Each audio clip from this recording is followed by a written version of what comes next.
12 radar pings, altitude 5,000 meters, closing distance 84 kilometers, time to death 14 seconds. The control screen went black, then lit red. No prior detection, no scramble order. The operator had just rotated into shift when it happened. He was alone. Radio dead. Command link lost. NATO protocol said wait. The manual said disengage. But the blip was real and moving fast. Soviet interceptors were 30 seconds late. The lock was confirmed. The Phantom had no support, no ECM handoff, no AWACS overwatch, and the kill zone was already in range. The officer wasn't a veteran. He wasn't supposed to be alone. His orders were to monitor, not react. And when the radar lit up, he broke every rule. He armed the system, activated manual targeting, and violated procedural lockout. One maneuver, never used in live engagement, written out of doctrine in 1978. Forbidden by the checklist, he did it anyway. It wasn't supposed to work. The radar wasn't supposed to see it. This took place over West Germany in the year 1982, during what was meant to be a routine NATO air defense simulation, until the Phantom flew past the screens and into memory. Inside Warsaw Pact Air Command briefings, the F-4 Phantom was a punchline. Generals referred to it as a flying barrel. Engineers dismissed it as a relic. Intelligence reports claimed NATO only kept it in service because they couldn't afford full replacements. It was loud, heavy, and built before most of the radar officers were born. Compared to the MiG-23's speed or the SA-6's reach, the Phantom looked obsolete. The Soviets saw it as the symbol of NATO stagnation, old airframes, recycled electronics, and Western arrogance dressed in gray camouflage. Analysts ran simulations that showed F-4s dropping like flies under Warsaw Pact SAM nets. Lectures at Zhukovsky Air Academy highlighted the Phantom's flaws: poor maneuverability, poor heat masking, poor climb rate. In mock engagements, it was the training target. And so the culture hardened. The belief that NATO's frontline fighters were vulnerable wasn't questioned. It was doctrine. Soviet Radar Command practiced against F-15s and Tornadoes, but rarely spent time on the Phantom. Why would they? The MiG-23 could outrun it. The MiG-25 could outclimb it. The S-75 system could see it from 100 kilometers out. The Phantom wasn't considered a threat. It was background noise. Even field officers joked about it. One internal report from 1981 included the phrase, "If they send Phantoms, we'll save ammo." Commanders mocked NATO's refusal to retire the platform. Some assumed the West simply didn't believe war would happen because no one would fight with 1960s metal in 1980s skies. That was the mistake, because while the Warsaw Pact watched for stealth and speed, they weren't watching for strategy. And the Phantom wasn't there to outrun anyone. It was there to do something else. Soviet air defense doctrine was built on control. Radar saw, command chose. Missiles fired. Fighters responded. It was a sequence predictable, structured, and absolute. From the 1970s onward, Warsaw Pact nations aligned under this model. Ground-based radar formed the spine of the system. Surface-to-air missile batteries followed its signals. Interceptor squadrons sat on alert, waiting for vectors from command bunkers. Autonomy was not encouraged. Initiative was not rewarded. The machine ran from the ground up, and Soviet planners believed that if they saw everything, they could kill anything. The radar nets were thick. Long-range P-14 Tall King systems covered high-altitude threats. Medium-range arrays tracked bomber formations. Low-altitude flat-face units picked up cruise missiles and terrain skimmers. Overlapping fields of view reduced blind spots. They were fast, integrated, and unforgiving. And when it all failed, the fighters came up to clean the rest. The doctrine assumed speed was no longer the deciding factor. Missiles would do the killing. Planes were just the carriers. The dogfights of Korea were gone. This was automation, math, and signal strength. Phantom-style aircraft, with their straight-line attack profiles and older avionics, were considered radar meat.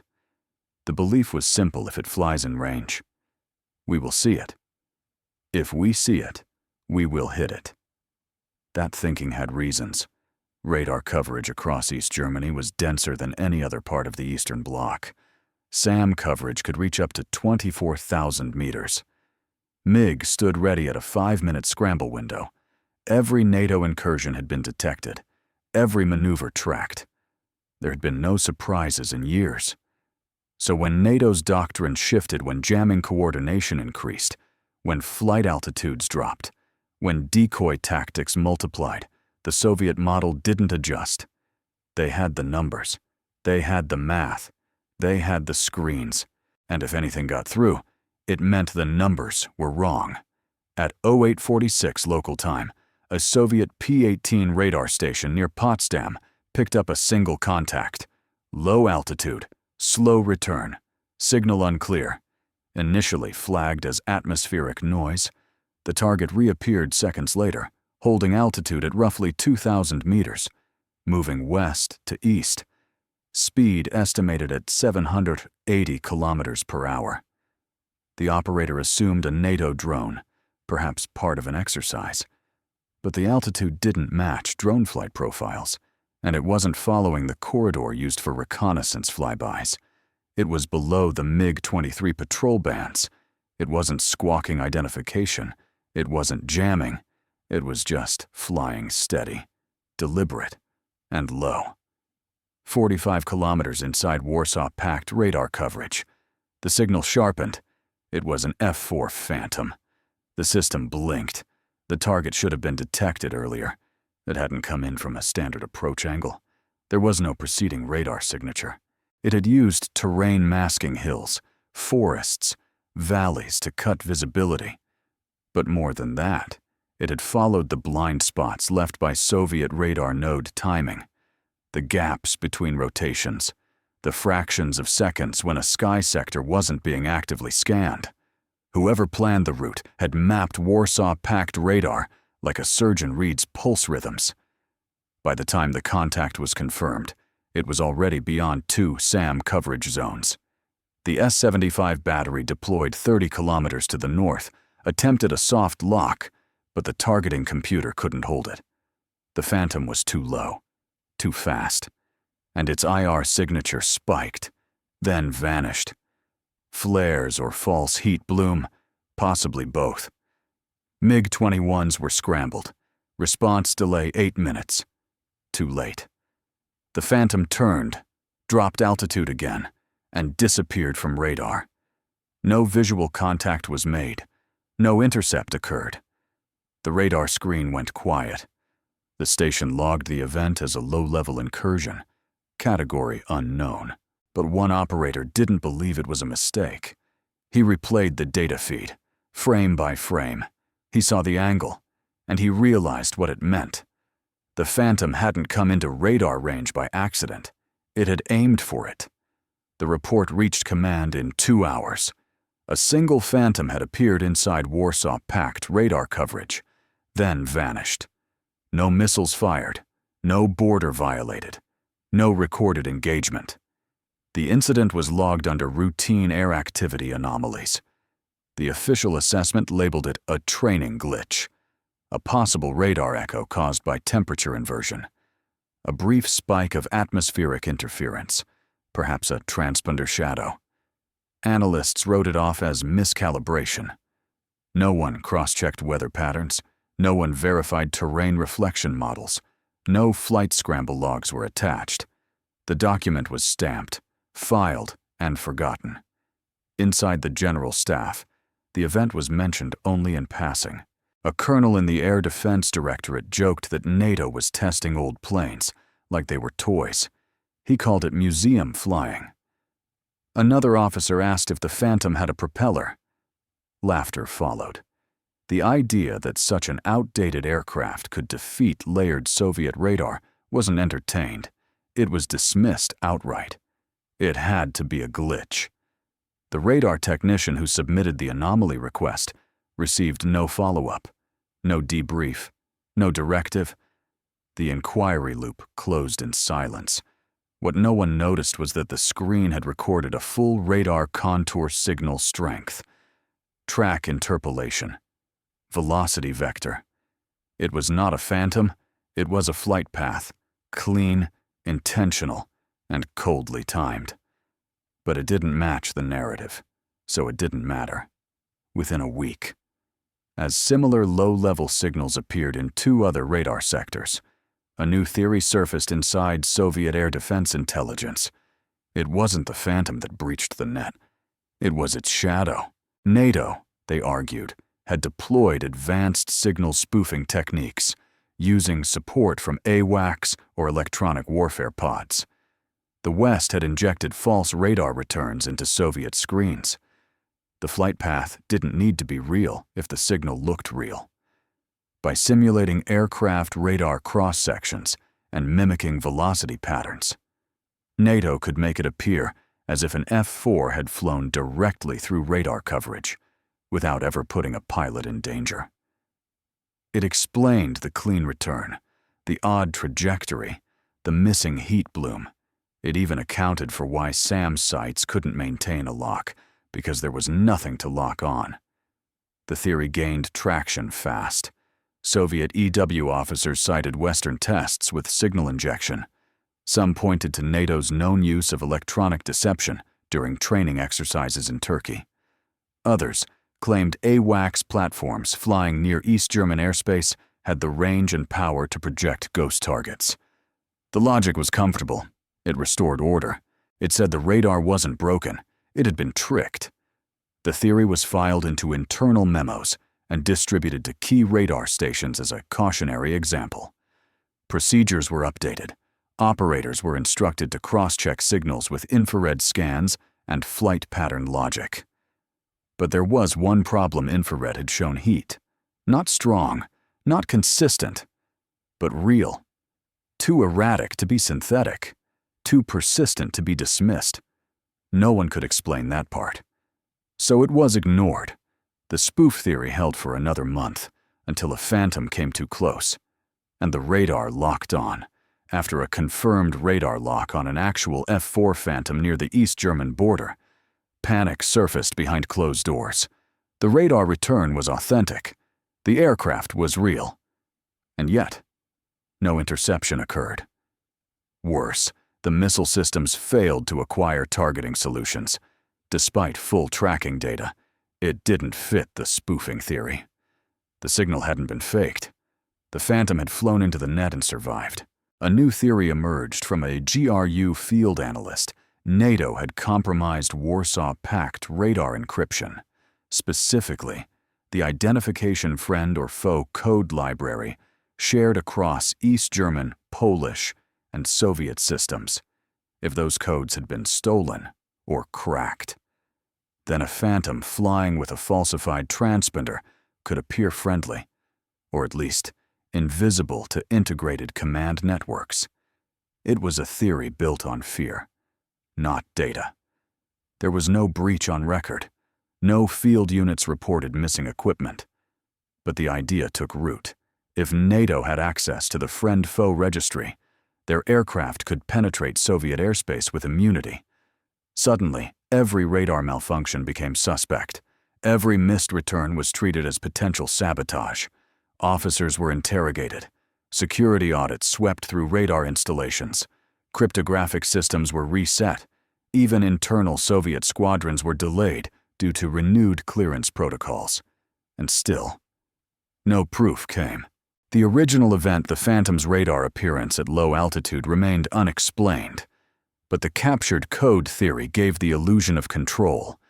It suggested the system was sound, but compromised. That people were the problem.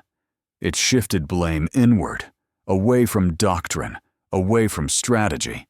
It triggered no reform, only paranoia. And the Phantom kept flying. The Soviet intelligence failure began with a question that was never asked. Not how did the Phantom get through, but what wasn't being watched. From 1978 to 1982, NATO low-altitude flight patterns evolved steadily, but quietly. Phantoms no longer flew straight. They no longer flew alone. Each mission was a system, not a sortie. And every system had at least 3 moving parts: jammers, decoys, and timing.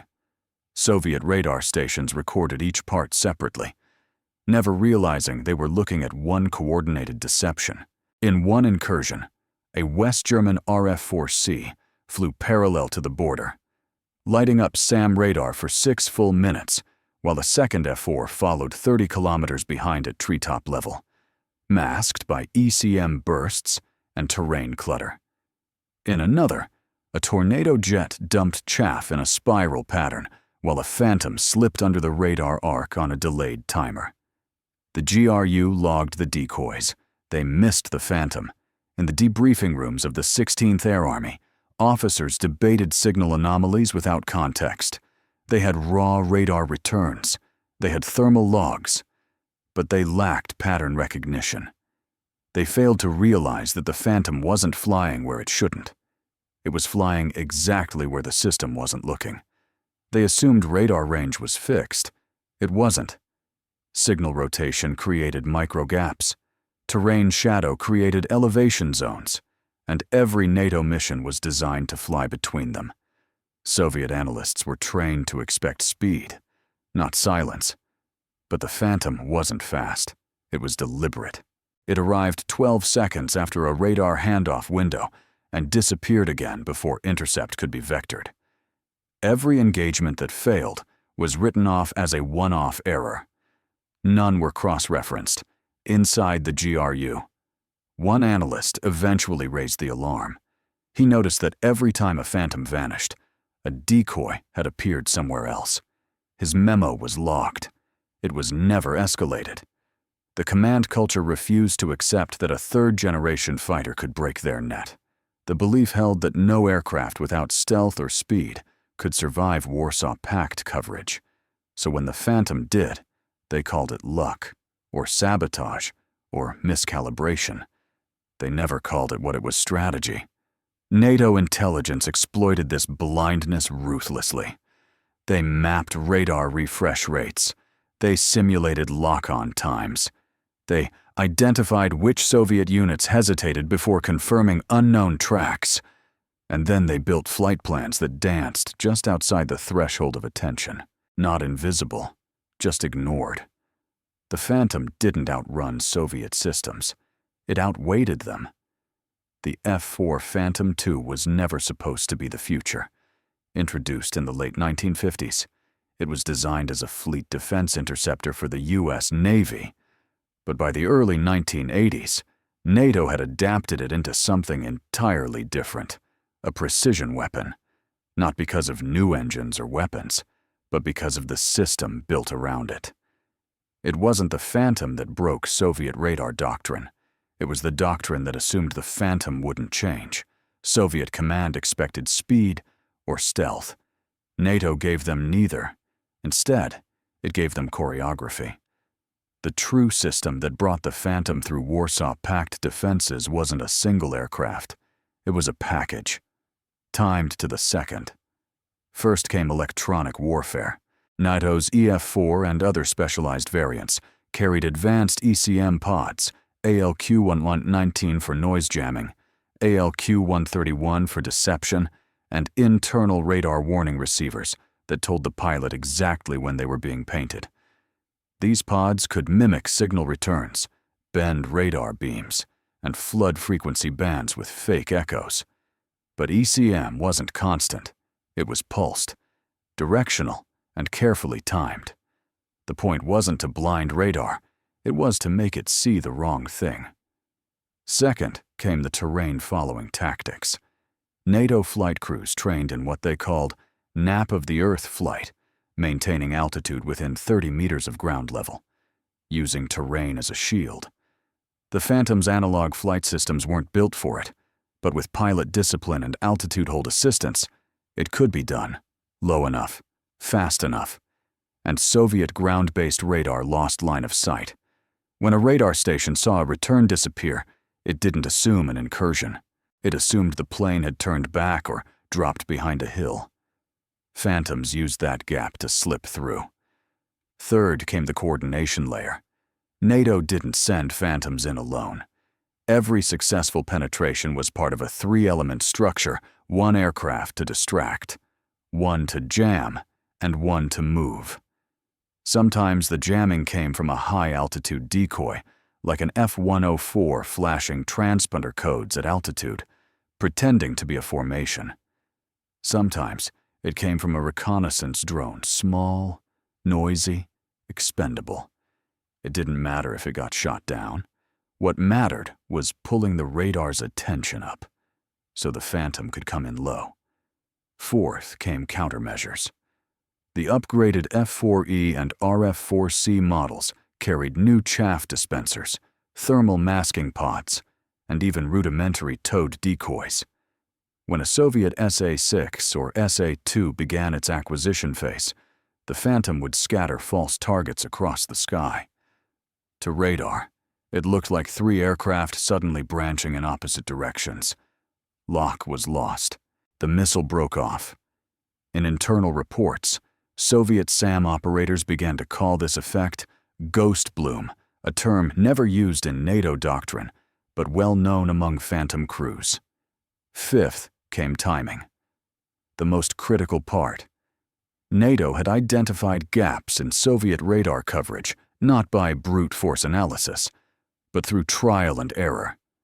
They tracked how long it took for stations to rotate, how long signals took to relay between intercept command and launcher sites, and how often Soviet operators delayed confirmation due to standing orders not to escalate without visual ID. Those delays ranged from 5 to 12 seconds. NATO flew inside them. A Phantom could enter a sector, take a photo, release a signal packet, and exit all before the first tracking lock was confirmed. It wasn't just a tactic, it was an operating window. Finally, the mission profiles were layered with ambiguity. The Phantom didn't always go deep. Sometimes it just probed the edge. Sometimes it turned back. Sometimes it waited. That made Soviet analysis even harder. There was no predictable profile to counter. Was it reconnaissance? Was it bait? Was it escort? The systems that depended on categorization, like radar-guided SAMs, lost coherence. Soviet doctrine assumed aggression came fast and visible. NATO made it come slow and unclear. This system wasn't built in a lab. It wasn't centralized. It evolved from field experience, pilot feedback, radar tape reviews, and after-action briefings. It was a doctrine of shadows, not speed. And it turned the Phantom into something its designers never intended: a surgical tool. Soviet command never publicly acknowledged what had changed. Internally, they blamed gaps in discipline, breakdowns in radar calibration, and poor coordination between SAM and fighter units. But what they never addressed was that the Phantom, obsolete on paper, had become invisible through behavior, not design. It didn't need to be stealth. It just needed to make the system look the wrong way. It was supposed to be routine. The Soviet Tu-22 reconnaissance aircraft flew along the edge of East German airspace twice a week. High altitude, straight line, minimal escort. Its job was to photograph NATO logistics sites near the Fulda Gap. On paper, no aircraft could intercept it without triggering a full radar response. And yet, on one morning in late autumn 1982, the screen stayed quiet. The radar stations along the inner German border recorded no violations, no signals, no alerts. But 24 hours later, a photograph appeared on a NATO command desk, black and white, center frame the Tu-22, tail number visible, no escorts, no countermeasures deployed. The photo was taken from a slight rear angle, exactly the position of a pursuing aircraft. One frame later, the same Phantom that had been called obsolete was seen peeling away, banking out of frame, already halfway back to safe airspace. The Tu-22 crew never saw it. Soviet radar never tracked it. No missile lock was achieved. No fighter scramble was ordered. There was no record of the event in the East German radar logs. But NATO had the image. The Phantom pilot submitted no official combat claim. There was no engagement, no weapons fired. But the image was archived, time-stamped, and verified by 2 intelligence officers. The photo was taken from a forward-mounted reconnaissance pod. The F-4 had closed within 3 kilometers, and no one had stopped it. When the event reached Soviet analysts weeks later through indirect channels, the reaction was disbelief. They reviewed tapes. Nothing. They interviewed radar staff. Nothing. One officer suggested the Phantom had flown below detection ceiling, using forest coverage and layered ECM. Another dismissed the report as NATO propaganda. But the photograph was real. The Tu-22 was identifiable, and the angle of capture left no ambiguity. It had been stalked, silently, inside its own coverage zone. That was the humiliation. Not the picture, but the silence. The system had been bypassed, not defeated, and it never even knew. The Soviet system was built around objects, bigger missiles, faster jets, stronger radar. Every belief in the Warsaw Pact's air doctrine revolved around superiority in material. They assumed victory came from physical dominance, measurable performance, platform advantage, kinetic reach. But when the F-4 Phantom started appearing inside their nets and leaving without trace, the question was no longer about objects, it was about systems. The Phantom wasn't better than a MiG-23. It wasn't more maneuverable. It wasn't more modern. But it belonged to a network that treated visibility as a variable, not a constant. And that single shift broke the chain. In the Soviet model, threats were real when seen. Lock meant action. Track meant response. The moment something lit up a radar screen, doctrine kicked in: validate, coordinate, destroy. But NATO flipped the order. They learned to fly in a way that showed nothing until it was already too late. The Phantom was the delivery tool, but the real payload was uncertainty. Soviet commanders, facing radar anomalies and silent flyovers, began delaying decisions. They feared reacting to ghosts. They feared triggering a war over a trick. And so they paused. That pause was the collapse. Not because it was cowardice, but because the system was not built to absorb ambiguity. The radar screen had one job: show what's there. But now, what was there didn't stay visible. And what was visible wasn't always real. The F-4 exploited hesitation. It lived in the gap between confidence and doubt. It never had to win in a fight. It just had to keep flying until the doctrine couldn't answer. Warsaw Pact officers began rewriting engagement thresholds. Rules of response were modified. Internal memos raised alarm over low-altitude radar gaps. But none of it addressed the truth: that the Phantom had flown through a machine built to stop everything and left it questioning itself. The jet they laughed at had introduced noise into a system that only knew certainty. And that noise never left. There's a tape buried in the archives of a decommissioned radar site near Jüterbog. The reel is labeled by hand. No official markings, just a timestamp and a frequency band. When played, it shows nothing for the first 3 minutes. Static. Sweep pulses, empty sky. Then, a brief spike. A blip. It moves across the lower edge of the screen. Too fast for confirmation. Too low for classification. A Phantom. It's visible for 6 seconds, then gone. The technician in frame never reacts. He's looking the other way. A mug sits untouched beside him. The console glows. The system keeps scanning. This was the moment they missed. No alert was sent. No escalation occurred. But someone kept the tape. Years later, after reunification, it surfaced in a NATO debrief archive. Not classified. Not dramatic. just quiet proof that something had flown through the net, that the net had been real, and that it hadn't mattered. The F-4 was never meant to be a ghost, but in the end, it became one. Not invisible by design, but by intent. It was seen and ignored, tracked and dismissed, laughed at and then forgotten, until the moment it reappeared behind enemy lines, took the shot, and left without a sound. They never expected it, and that's why it worked. The radar operator never looked back at the screen, but history did.